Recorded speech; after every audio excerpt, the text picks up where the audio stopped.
support of President Trump. However, to the north of Israel, other biblical prophecies have come true. The prophets Isaiah and Jeremiah write about this Syrian civil war. This is what the prophet Isaiah says: Damascus will no longer be a city, but will become a heap of ruins. And these are the words of Jeremiah. Damascus has become feeble. She has turned to flee, and panic has gripped her. Anguish and pain have seized her. Surely her young men will fall in the streets. For 5,000 years, the capital city of Syria stood as one of the oldest and most prosperous cities in the world. But the civil war began in 2011 and turned it into a ruin.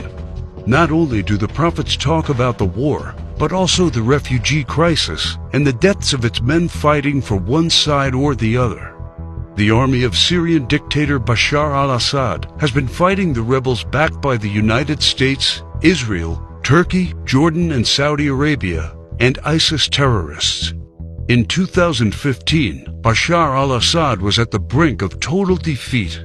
Yet exactly at that time, another biblical prophecy was fulfilled.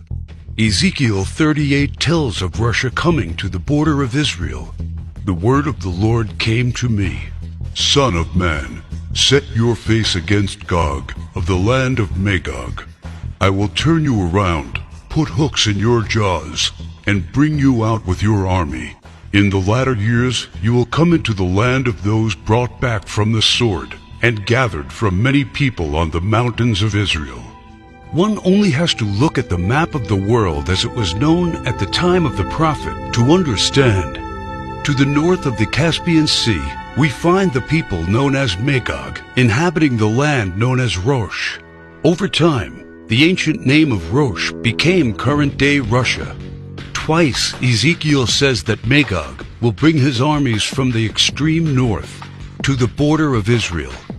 None other than President Ronald Reagan, a devout Christian, said many times he truly believed Russia to be Magog according to Ezekiel. What about the word Gog? Bible scholars agree that the word Gog is not an actual name but a title. He is the ruler of the land of Magog, like a king or a czar. Ezekiel clearly says that Russia will come to the mountains of Israel in the latter years. This happened in September 2015 and never before. For the first time in history, the Russian Army, Navy, and Air Force became involved in a war in the Middle East. According to Ezekiel, Magog's armies has several allies: Persia, Cush,